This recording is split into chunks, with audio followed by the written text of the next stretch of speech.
Hi, quilt peeps. This is Tish from Cotton Candy Quilts in lovely scenic Gaston, Indiana. And today we're going to be doing Harmony Block 3. Isn't it pretty? If you will notice, it is missing one thing that we have been doing for the last 2 months. What is that? Geese. There's no geese in this one. So we're going to be doing quarter square triangles, and I'm going to give you a fast, fun way to do them that's a little bit different than what's in the book. And I am going to use the Tucker trimmer by Studio 180 Designs to do the quarter square triangles, and you will love this tool. If you've noticed, when you look at one of your squares, it has bazillions of lines on it. And if you're trying to line up and trim a quarter square or a half square triangle, you have to remember where you were, and you have to remember what lines you use, and sometimes I just miss. I don't know about you. This takes the guesswork right out of it. This works extremely well without having to look for lots of different lines, and you get an accurate cut every time. If you are doing Harmony with Cotton Candy Quilt Shops, you will have gotten an email that gives you a link to this video and also gives you the new cutting directions for this block. So if you're ready, I'm ready. Let's get started on this. You guys are going to be so thrilled that there's no directional fabric this month. You are going to love it. There is a center block that's made out of two different colors. It's made out of the green dapple and the dancing flowers, the pink dancing flowers. So you just need a half strip each of those. And then the outside 4 patches are made from the pop floral and the green dapple, and my favorite one, the green shimmer. I like the green shimmer and the purple shimmer best. And then you also have squares that we're going to make those quarter square triangles with, the quarter square triangle squares. Watch to the end, because I'm going to show you a nifty trick that's easier than what she does as far as getting a perfect size. We're going to use a Tucker trimmer. So we're going to start with those 4 patches and meet you right back here.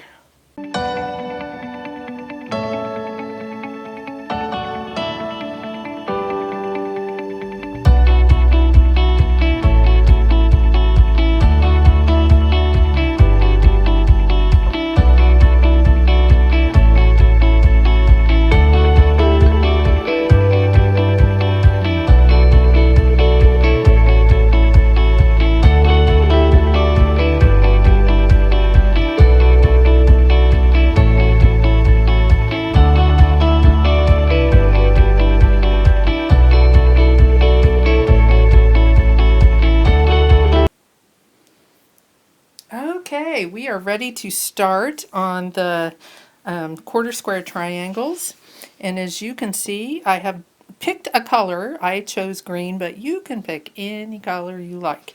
You can pick these or the purple ones, and what I'm doing is I'm drawing a line corner to corner with my friction pin.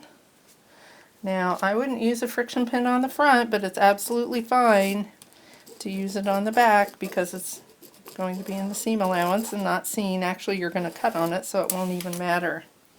And then I'm going to pair one of the green with one of the purple, and I am going to sew a scant quarter inch on either side, both sides of that line. And if you get my email because you're in our block of the month, you know that I'm having you cut these just a little bit bigger, and you'll see why here in a minute. So let me do this first step and I'll be right back. Alright, so I have them all sewn, and I'm going to try to get this so that you can see. I use dove gray thread and it really blends into everything. You can see it on the back maybe. Maybe not. But here's the front, and here's the line that I've drawn. And the first thing that I want to do is cut this into 2 half square triangle squares by cutting right on that line. Just that easy, and you will see that it's made a half square triangle, a square, and you're going to use both sides and put them together So I have pressed all of mine toward the purple. If you want to press them all toward the green, that is just fine. But just press them in one direction and then you'll have those seams nest. So I've taken both halves that I just cut.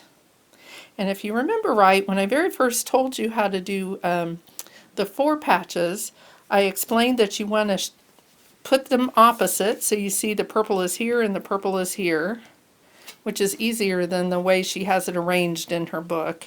So purple goes on green, purple goes on green. Fair enough, right? And then you want to just scooch those together so that seam nests. So that's pretty easy so far. Now we're going to draw a line again with the friction pin, only this time we're going to go from the opposite corner. And the way you know it's the opposite is you are not going in the same direction as the seam was to begin with. You're going right across it. So let's get a line there. And you are going to sew a 1/4 inch on both sides of that line, a scant 1/4. And then we'll cut on that line and you will have your 1/4 square triangles, and then I'm going to show you a really neat way to trim them down. So I'm going to go sew and I'll be right back. I just wanted to give you a little tip here. If you have, and I hope you remember this from earlier in one of our earlier segments, if you have that seam flipped up towards your needle, you don't even have to pin, because as you sew, it's going to force the seams together for you without having to pin. So let's take this first one. I'm going to sew down and around. Normally I would chain piece. You can see that that's starting to flip the seam back, so I'm going to just lift up my foot and put it down.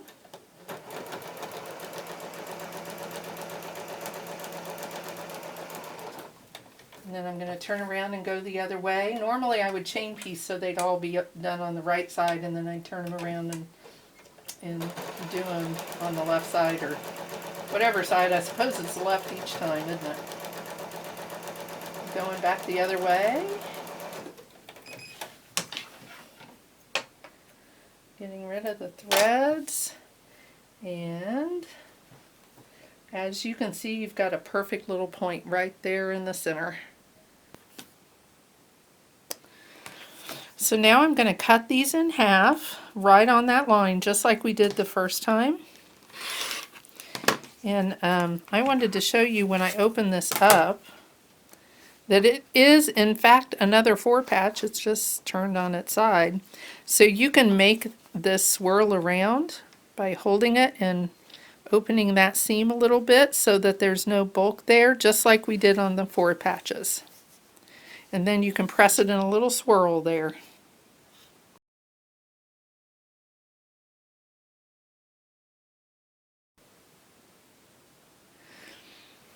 Okay, as you can see, I've got my first ones done, and I wanted to show you a couple that aren't exactly perfect. If you look at this, let me pull that out of the way. If you look at this, you can tell that right there across the top, it's over about 1/8 of an inch.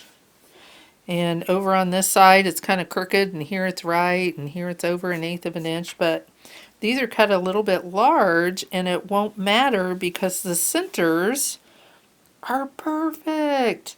And that is all that matters. So I'm going to show you how to cut these with my super duper wonderful, wonderful, wonderful tool that is the Tucker trimmer. And so the advantages of this, if you can see, let me put my hand behind it, there are not very many lines on it.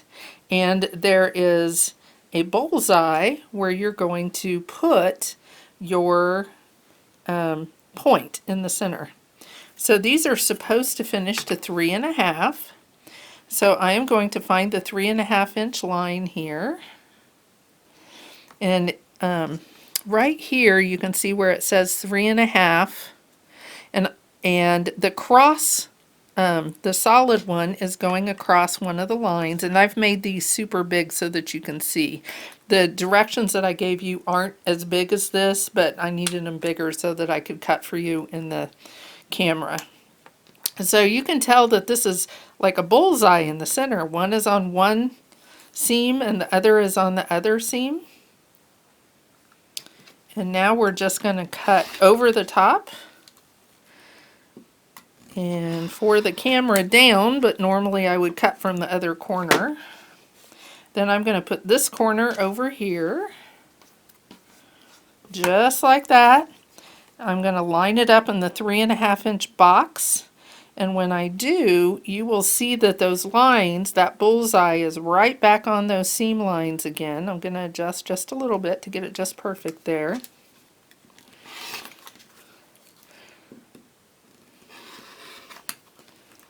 And there is a perfect 3.5-inch quarter square triangle with that point dead on the center because we used the machine to scooch it up. So I'm going to trim the rest of these and then I'll be right back with you. Listen to some pretty music now.